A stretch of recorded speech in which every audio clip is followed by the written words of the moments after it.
what source you use. This is from the Global E-Waste report. So whether it's 40,000 tons or 51.3 thousand tons, we can just conclude we have tons of e-waste every year, and only about 1% is handled in a safe manner.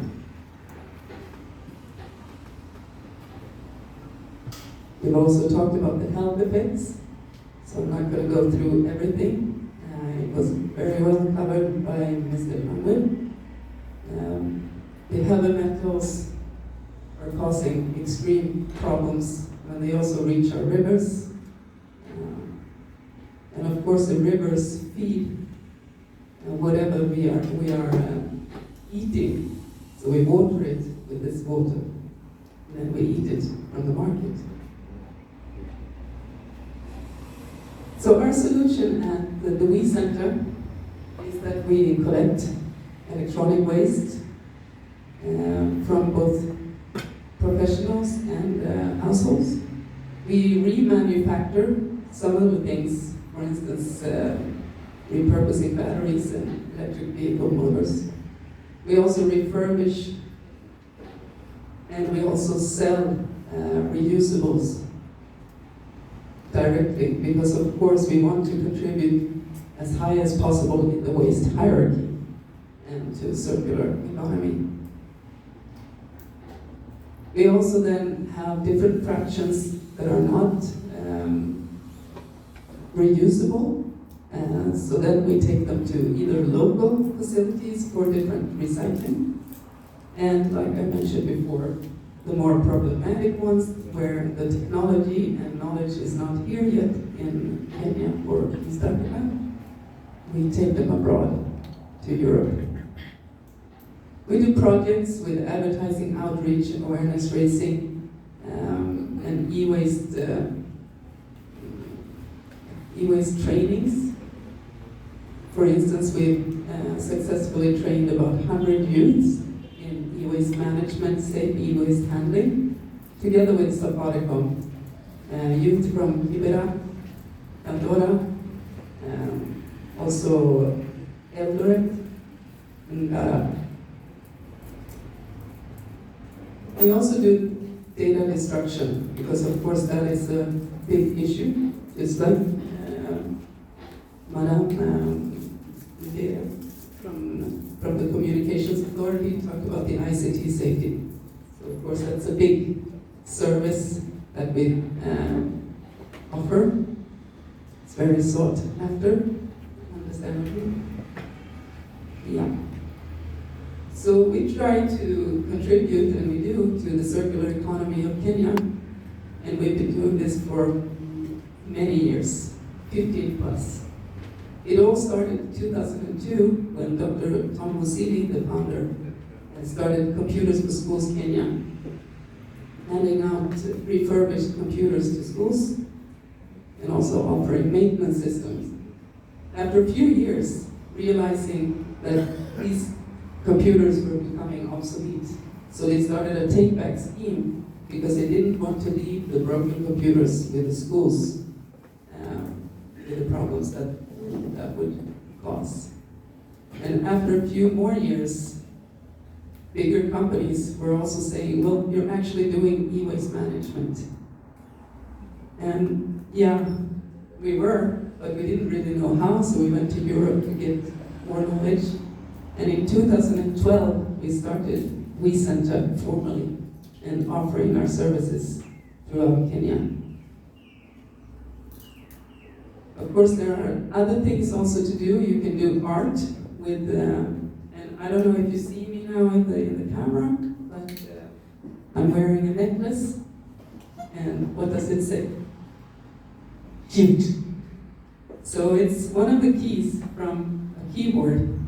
But this is from Sweden. I got it before going here when I quit my other job to come here to Kenya and work with e-waste in Africa. So the achievements, some of them that we've had since 2012, if you want some numbers, is that we've created well over 600 jobs. processed over 10,000 tons of e-waste. And through that, we've also avoided then 14,000 tons of carbon dioxide emissions. We trained over 700 youths, and we have the capacity to process over 2,000 tons e-waste per year. We're not nearly reaching that figure though, since awareness, like we all mentioned before here also, is key. People don't know that we exist, and they don't know there is a safe handling opportunity. We are also ISO certified for 14001 environment and 9001 for quality. In Africa, we are reaching about 15 countries through collaborative cooperations and projects, and we have some direct operations in Tanzania and Uganda as well. So you're very welcome, because now you're wondering, okay, where are you? If we don't know where you are, where are you? Of course, we have a website, and on the website we also have a map where we pointed out the Safaricom shops where you can come and leave your smaller items, the Carrefour shops where they also have collection bins in the entrances. For bigger items, please call us or just enter our website and let us know that you need something picked up, and we will arrange for the logistics. And then we also have regional offices in Mombasa, we have in Nakuru, Kisumu, Nanyuki, and some other locations. So just contact us and we will fix it. Of course, for companies, we charge. For households, it's for free, and for learning institutions, the same. We talked about sustainable development goals also. I would say when you work with waste issues, you almost touch all of the goals in any way. If we would add sanitation, we would actually cover most, definitely. So we are very, very happy and proud to contribute to all of these. And once again, referring to the Communications Authority, we also provide ICT knowledge. We have something called the DigiTruck, together with the sponsors of Huawei, and we also work with Close the Gap. We have 2 DigiTrucks rolling around Kenya. They stay for 1 month in one village, and they educate at least 100 people in basic ICT knowledge and entrepreneurship. So these buses or trucks, they are already built up for the year, and we're hoping to also get funding for more. Oh, I actually had a picture of it.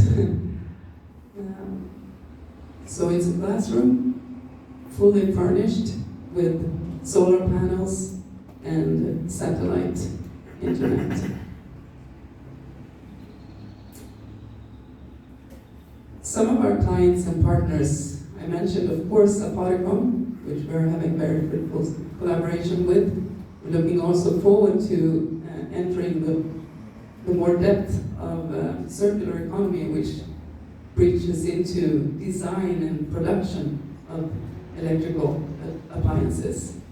So in a near future, we look forward to having an innovation hub where we can also provide, of course, materials for any innovative SMEs that wants to work with robotics.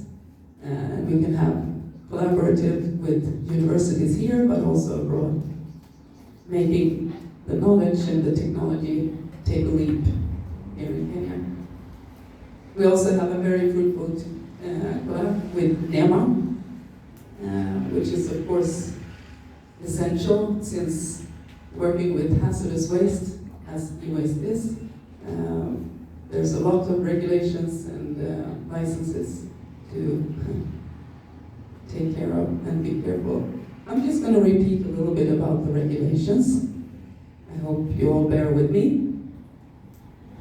The e-waste strategy, the effects when it's signed, which is not yet, but it will be, hopefully very soon. It's going to facilitate for the authorities coordinating the e-waste management issues. That's a big part of the strategy. It's going to also open up for funding and investments when doing all these e-waste management structures. And of course, it's going to also fulfill the obligations we have of having an e-waste strategy as a member of the EAC, the East African Community. The EMCA, Environmental Management and Cooperation Act, with the extended producer responsibility, will of course make original equipment manufacturers obliged to take responsibility and give monetary support for the collection schemes and proper recycling management. And also the refurbishment and recycling facilities and companies will have a reliable market, once again ensuring safe investments to advance skills and technologies for Kenya. Along with the EPR comes the PRO, a producer responsibility organization to bring all these producers together, which we have initiated, and we're looking forward to work both with CAM, KEPSA, and the producers in talking about and forming a PRO very soon. I will share these pictures later on with everyone. The Sustainable Waste Management Bill is headed to Parliament, like I mentioned before. And some of the effects will be that the precautionary principle will introduce the polluter's pays principle, and also create a more circular approach in waste management.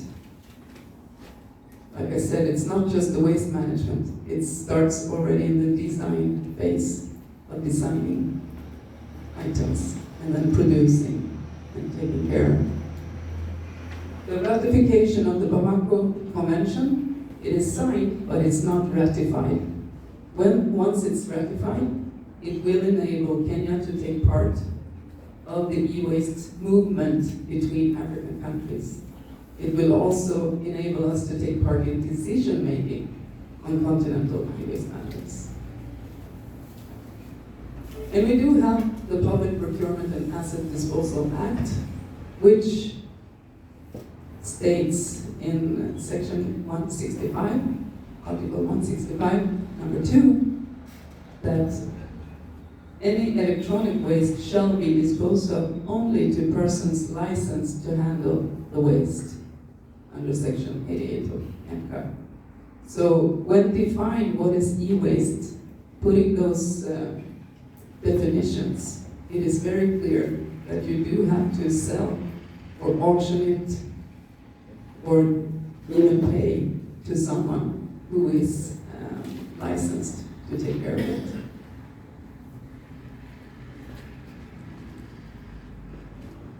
So I've let someone else cite as an ending. I think we're very well on our way. That change will not come if through some other person or some other time. We are the ones we've been waiting for. We are the change that we seek, was said by Barack Obama. And here we are, taking action. And I look forward to having more collaborations forward. And thank you so much for taking your time to listen.